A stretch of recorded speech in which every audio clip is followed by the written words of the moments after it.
Bien, en la clase número 7 del nuevo capítulo Exploración del subsuelo, vamos a ver la terminología y los equipos geotécnicos que utilizamos para esta finalidad.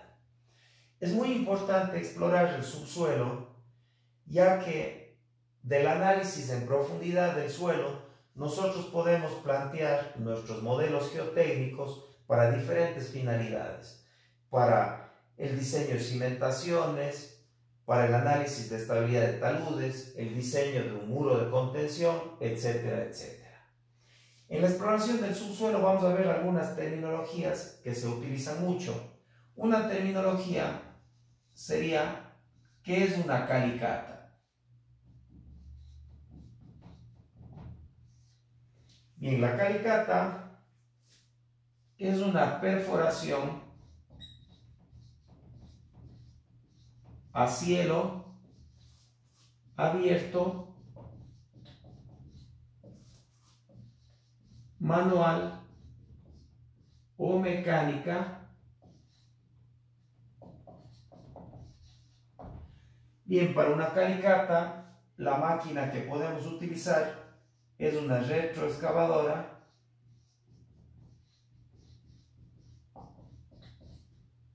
o una excavadora,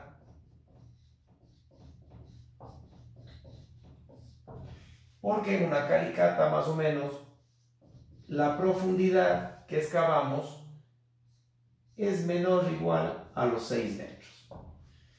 ¿Por qué a los 6 metros? Porque el alcance de una retroexcavadora o de una excavadora, el alcance de su brazo más o menos bordea los 6 metros. O una persona, un trabajador, puede excavar con alguna seguridad hasta más o menos esta profundidad. Bien, entonces eso es una calicata, un término que vamos a estar utilizando mucho en mecánica de suelos 2. Otro término que vamos a usar mucho es la palabra estratigrafía.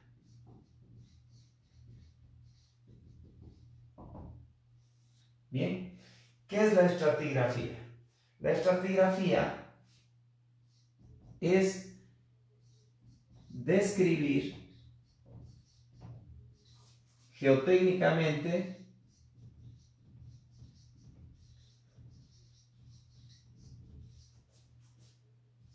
cada estrato encontrado en profundidad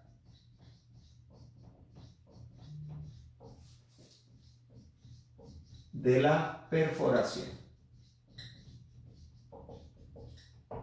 Bien, vamos describiendo cada uno de los estratos. Bien, si es que nosotros tenemos una calicata número 1, hacemos una calicata número 1, representamos gráficamente todo lo que encontramos en profundidad. Bien, supongamos que esta es nuestra calicata. La calicata parte desde el nivel del terreno, evidentemente la profundidad 0 metros. Supongamos que como esto es una calicata, llegamos hasta los 6 metros de profundidad y que en esta calicata encontramos solo 2 estratos. Bien, describimos un suelo negro, superficial estuvo un suelo negro y por debajo estuvo un suelo café. Bien, identificamos en la estratigrafía primero con sus colores, luego esto para muestrear, para traer las muestras al laboratorio, identificamos que esta es la muestra de la calicata 1, la muestra 1, mientras que este de acá sería de la calicata 1, es la muestra 2. Bien, tenemos 2 muestras aquí. Esto, supongamos que justo estuvo en la mitad a los 3 metros hubo un cambio de estrato y la estratigrafía sería describir cada uno de estas propiedades. Entregar en nuestro informe cómo estuvo el suelo en profundidad y las propiedades que tuvo cada suelo. Supongamos, describimos la propiedad de clasificación de suelos según el SUCS, Sistema Unificado de Clasificación de Suelos, que vimos en suelos 1. Este suelo negro supongamos que clasificó como un CH, que sería una arcilla de alta compresibilidad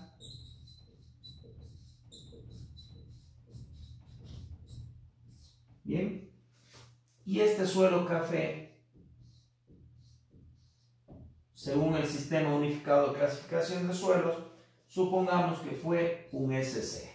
Sería una arena arcillosa. Bien, podemos describir todas las propiedades que nosotros queramos. Las básicas y fundamentales podrían ser el peso volumétrico del suelo. En este caso podría ser 1600 kilogramos por metro cúbico. Podríamos describir la cohesión del suelo, 0,60 kilogramos por centímetro cuadrado. Podríamos describir el ángulo de fricción interno, 3 grados. Acá podríamos poner de la arena arcillosa, peso volumétrico de 1800 kilogramos por metro cúbico. Una cohesión igual a 0,20 kilogramos por centímetro cuadrado y un ángulo de fricción interno de 15 grados. Bien, dependiendo de lo que vayamos a diseñar, podríamos continuar con la permeabilidad que tiene el suelo, etcétera, etcétera, etcétera. Cualquier propiedad que se quiera. Pero en términos generales, esto es describir la estratigrafía o el perfil estratigráfico en profundidad del suelo. Dos términos muy utilizados en la mecánica de suelos. Bien, vamos a ver un criterio para establecer la profundidad de perforación.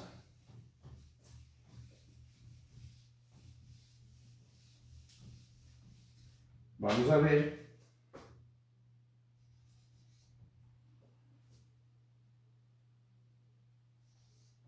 la profundidad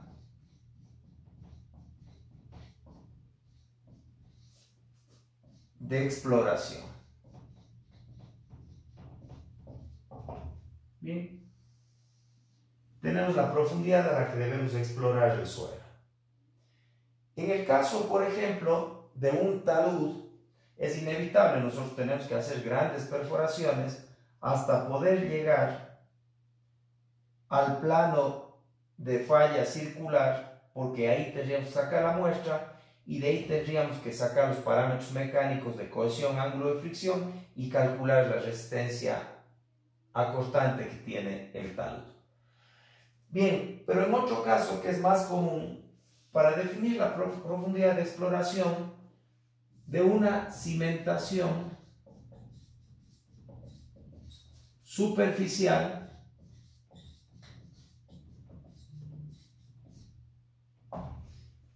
para definir la profundidad de exploración de la cimentación superficial, en donde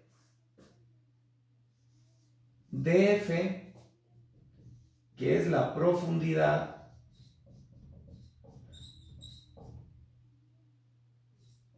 de desplante del cimiento, más o menos es menor o igual a los 6 metros. Cuando sucede esto, que la profundidad de desplante es menor que los 6 metros, a eso se le llama un cimiento superficial, que es el caso que nosotros vamos a estudiar en suelos 2 a nivel de pregrado, porque una cimentación profunda ya es motivo de estudios de un posgrado. Para definir esta profundidad de exploración en un cimiento superficial, un francés llamado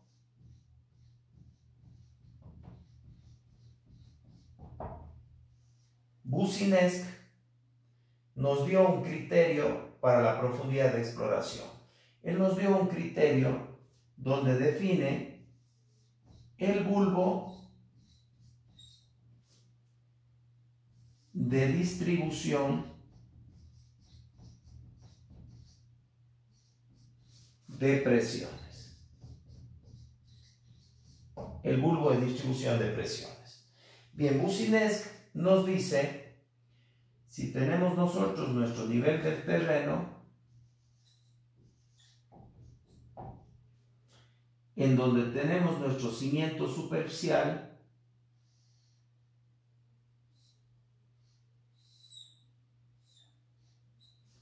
este cimiento en donde bajan las cargas de la superestructura, la carga N' vertical, una carga de sismo o de viento horizontal H' y un momento M', eso va a hacer que este cimiento distribuya sus presiones en profundidad del suelo. ¿Hasta dónde llega la distribución de presiones? Eso es lo que nos dice Boussinesq. Esas presiones se distribuyen en forma de un bulbo circular, en donde esto de aquí sería B, y B sería el ancho del cimiento. Boussinesq nos dice que la presión de un cimiento se disipa en una profundidad de 2 a 2.5 veces el ancho B del cimiento. Aquí estaría hasta aquí, hasta la base del cimiento. Esto sería DF. La profundidad de desplante del cimiento obviamente es menor que 6 metros para que sea un cimiento superficial. Entonces, esto nos daría un criterio para hasta cuándo debemos perforar nosotros si queremos investigar en el caso de un cimiento superficial. Supongamos que este cimiento superficial es para una casa de vivienda. Bien, una casa de vivienda más o menos tiene una profundidad de desplante de 1 metro, más o menos el ancho de un cimiento de una casa puede ser de 1,20 metros. Y la disipación que vamos a tener del bulbo sería la máxima 2.5 multiplicado por el ancho B. Esto sería igual a 2.5 por 1,20 metros. Entonces lo que tenemos nosotros aquí, que nuestro bulbo se disipa a 3 metros. Esto de aquí sería 3 metros, más el 1 metro de DF, tendríamos 4 metros.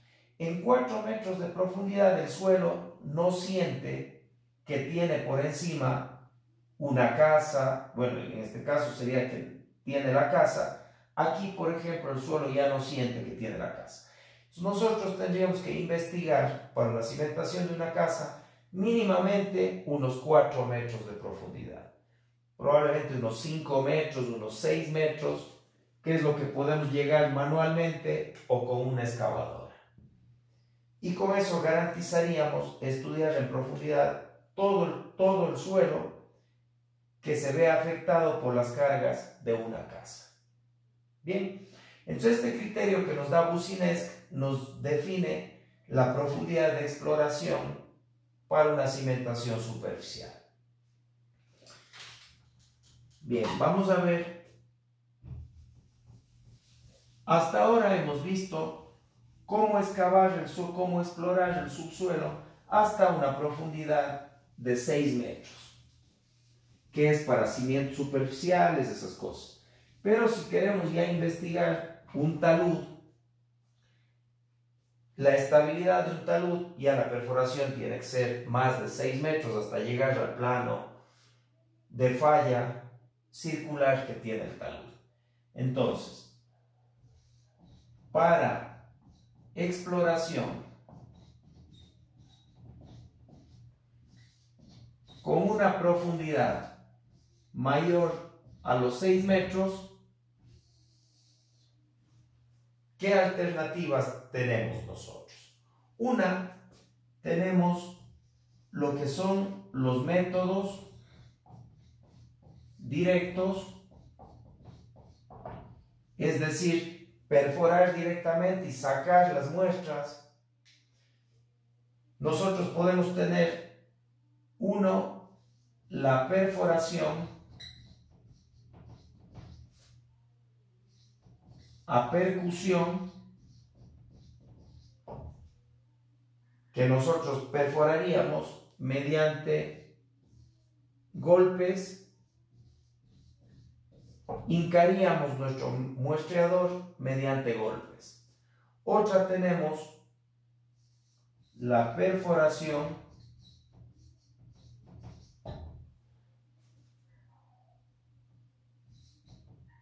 a rotación. La perforación a rotación, evidentemente tenemos que esta perforación la hacemos mediante brocas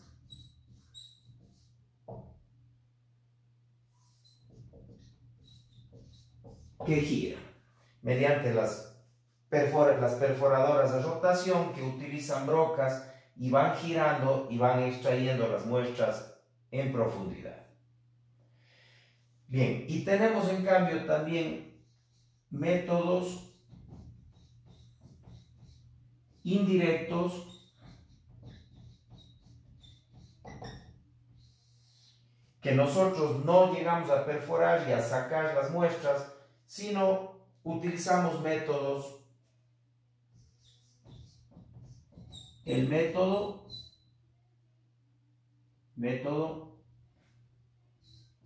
de geofísica. El método de geofísica. Este método no es como el de acá, un método directo que sacamos muestras, sino tenemos dos casos en la geofísica.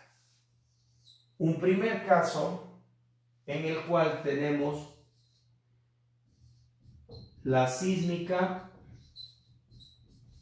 de refracción,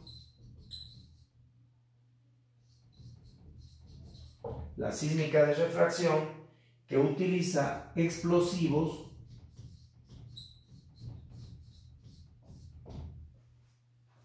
mediante los explosivos medimos la onda en la cual la velocidad de la onda que circula en el suelo y podemos más o menos definir qué tipo de suelo tenemos. O si no, otro método que tenemos los sondeos eléctricos verticales, lo que se llama sondeos eléctricos verticales, los SEV. Y eso sería mediante electricidad.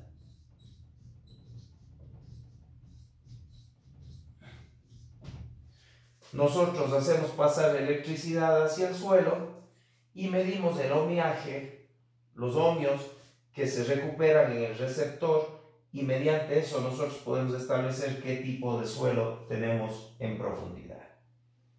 Bien, entonces estos métodos se pueden utilizar cuando la exploración es de más de 6 metros.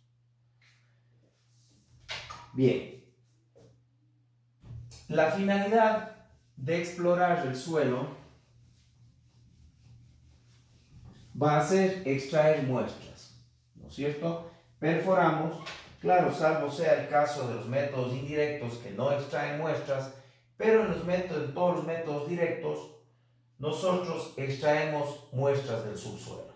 Y esas muestras pueden ser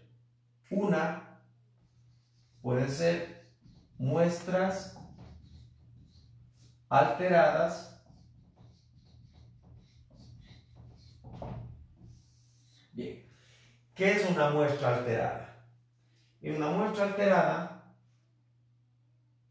es una muestra en la cual se rompe la estructura del suelo. Simplemente saco esa muestra sin ningún cuidado, la meto en una funda y la llevo para el laboratorio. Estas muestras alteradas me sirven para ensayos físicos en donde las propiedades físicas del suelo no varían si la muestra es alterada o no. Por ejemplo, sus ensayos físicos son granulometría, la granulometría de un suelo no va a variar si es que yo saco de un modo disturbado la muestra o si no lo hago. Por ello, para este tipo de ensayo yo puedo utilizar muestras alteradas. Granulometría, puede ser plasticidad, etcétera, etcétera. Esto lo hago cuando necesito hacer ensayos físicos. Mientras que cuando yo obtengo muestras inalteradas, bien, en cambio las muestras inalteradas, la muestra no se disturba.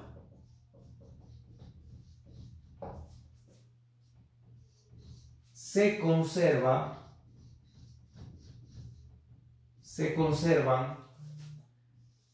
propiedades fundamentales. Una primera que se tiene que conservar en una muestra inalterada es la propiedad de humedad.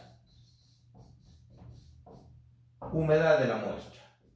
Si yo tengo que a esa muestra que extraigo forrarle con parafina, forrarle con plástico y todo para poder llevarla hasta el laboratorio y que no se me altere la humedad del suelo. Y otra propiedad que yo tengo que mantener para que sea una muestra inalterada es densidad. Condiciones de humedad y densidad, se conservan propiedades de humedad y densidad de campo hasta el laboratorio. Bien, eso es una muestra inalterada, en el cual conservo estas propiedades de campo hasta llevarla al laboratorio y hacer los ensayos. Es evidente, si es que yo cambio la densidad del suelo, si le cojo y le aplasto y le compacto, esa muestra va a ser mucho más resistente y estaría alterando las propiedades naturales que tiene esa muestra en campo. La humedad también, si esa muestra está en condiciones húmedas en el campo y yo le seco, al momento de secarse esa muestra va a ser mucho más resistente que como está en campo. Bien, este tipo de muestras en cambio me sirven para hacer ensayos mecánicos. Acá eran para ensayos físicos, acá yo saco muestras inalteradas para hacer ensayos mecánicos.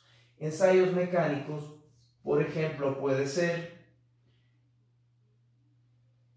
un ensayo de corte directo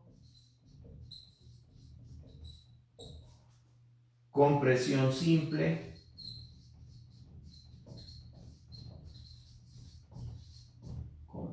triaxiales, consolidación, etc. En todos esos ensayos yo necesito muestras inalteradas para poder determinar los parámetros C y Φ y luego modelar la resistencia cortante. Bien. También puedo, en el caso que no pueda sacar muestras inalteradas, también puedo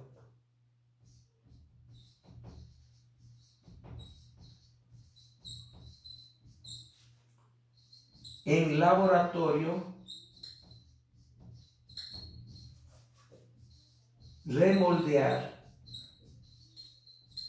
puedo remoldear muestras alteradas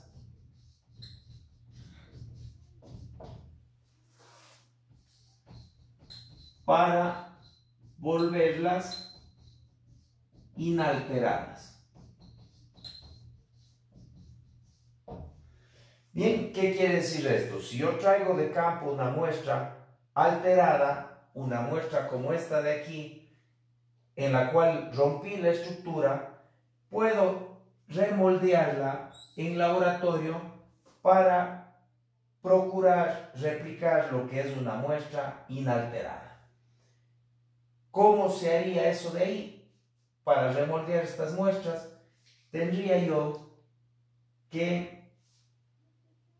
tendría que replicar en laboratorio humedad y densidad de campo. Bien, evidentemente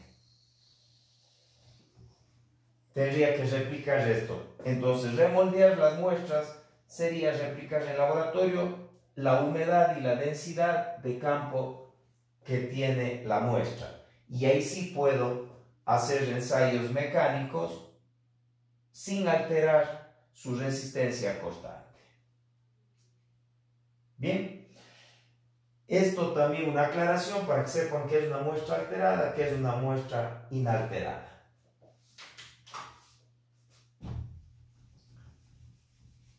Bien, vamos a ver esto. Y vamos a hablar, ya que hemos hablado en la resistencia cortante del suelo, de un montón de ensayos. Hemos hablado de compresión simple, corte directo, ensayos triaxiales y todo. Podemos también determinar cohesión y ángulo de fricción del suelo con un ensayo de campo que sería el ensayo SPT. El ensayo SPT. ¿Qué significa? Soil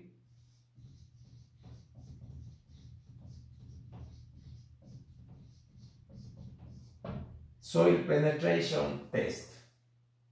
Este ensayo de aquí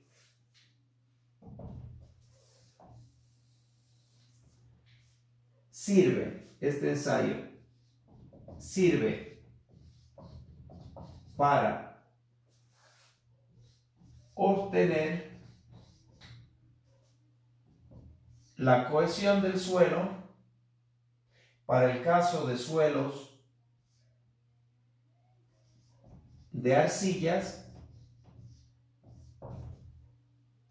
o sirve para determinar el ángulo de fricción del suelo para suelos, para limos o arenas. Para limos o arenas. Bien, vamos a explicar después por qué sirve para arcillas, limos o arenas, cuando describamos más el ensayo. ¿De qué se trata este ensayo de aquí? Bien, es un ensayo de campo en el cual yo tengo un trípode tengo un trípode en donde yo cuelgo una masa, ¿no es cierto? Y yo hinco mi tubería en el suelo. Bien. Entonces esto aquí sería la tubería de muestreo. Esto sería la masa de percusión. Seríamos la masa de percusión. Si hablamos de una masa de percusión, es una masa que va a golpear y va a hundir esta tubería mediante golpes. Tenemos un sistema motorizado. Aquí tenemos un motor que alza y baja esa masa de suelo. Le alza y le hace que se caiga esta masa y hunda por percusión la tubería de muestreo. Bien. Los datos de la máquina esta de aquí. Esta masa de percusión serían 140 libras. La altura de la que cae la muestra, esta altura de aquí, sería igual a 30 pulgadas, o lo que es igual a 76 centímetros. Esa es la altura que el motor alza y hace caer 76 centímetros esta masa de 140 libras para que por percusión hunda la tubería de muestreo. Y aquí en la punta de esto de aquí tendríamos así abierto, y esto sería el muestreador. Bien. Entonces, mediante esto de aquí vamos muestreando el suelo. ¿Cómo más o menos opera este ensayo? Si es que ampliamos el muestreador, supongamos que esto de aquí es el muestreador así ampliado. Bien. Esto que está aquí ampliado. Este muestreador tiene 3 tramos. Dividamos esto más o menos parejo. Ahí está más o menos parejo. Este primer tramo serían 6 pulgadas, 6 pulgadas y 6 pulgadas. Eso sería igual a 15 centímetros, 15 centímetros y 15 centímetros. Bien, entonces vamos a medir el número de golpes en el cual se hunden los 15 primeros centímetros del muestreador, 15 segundos y 15 terceros. Bien. Entonces vamos a llamar, esto es lo primero que se va a hincar. Entonces esto es el primer tramo. Lo segundo que va a ir hincándose, segundo tramo. Y este es el tercer tramo. Bien, y vamos a medir con cuántos golpes se va hundiendo cada tramo. Por ejemplo, este primer tramo, aquí en mi cuaderno tengo que se hundió los 15 primeros centímetros con 37 golpes. El segundo tramo se hundió con 30 golpes, y el tercer tramo se hunde con 59 golpes. Bien, entonces los 45 centímetros de todo el muestreador se unen con 37 más 30 y más 59 golpes. Bien. Entonces, vamos a calcular el número SPT. El número SPT que se llama, eso sería igual a la suma del número de golpes del segundo tramo más el tercer tramo. No se suma el primer tramo porque aquí se supone que existe una cierta disturbación porque es el primer tramo que se hunde en el suelo.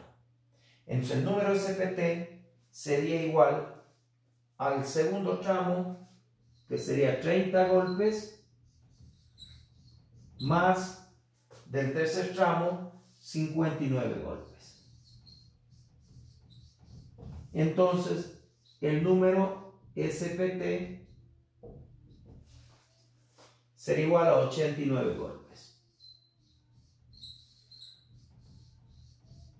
Es decir, despreciamos los golpes del primer tramo. Y ese sería nuestro número SPT. Y en función de este número SPT, yo puedo calcular o bien sea la cohesión para arcillas o bien sea el ángulo de fricción para limos o arenas. Entonces, tenemos ecuaciones, un sinnúmero de ecuaciones empíricas, como es el caso de Strode, que nos dio una formulación en el año 1974, y Strode nos dice que la cohesión, que se asemeja mucho al ensayo rápido, al no consolidado no drenado, la cohesión no consolidada no drenada, es igual a una constante K multiplicada por el número SPT. Bien, y esa constante hay tablas para poder calcular. Lo importante no es calcular esto, sino que ustedes vean cómo opera un ensayo SPT. Mientras que otra ecuación de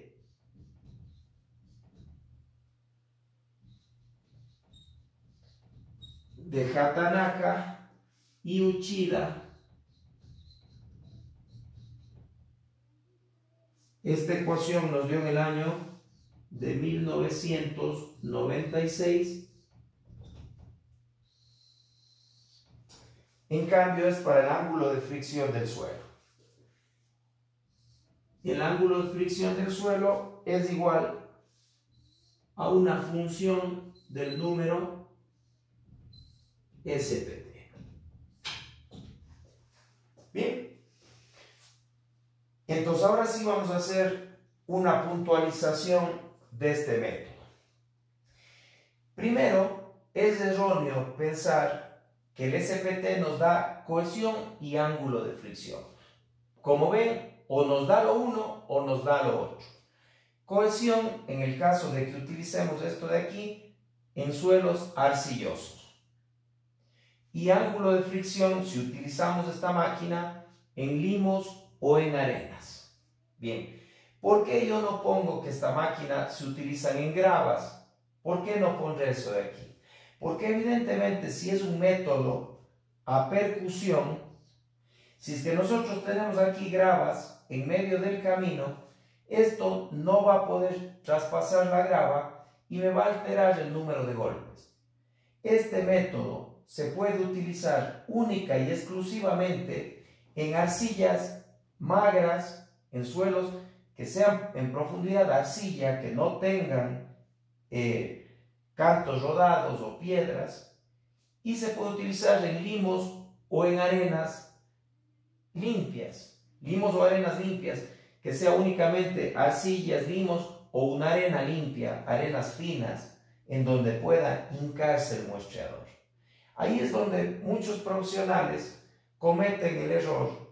Primero, hay veces que con esto aquí sacan C y Φ, ambos parámetros.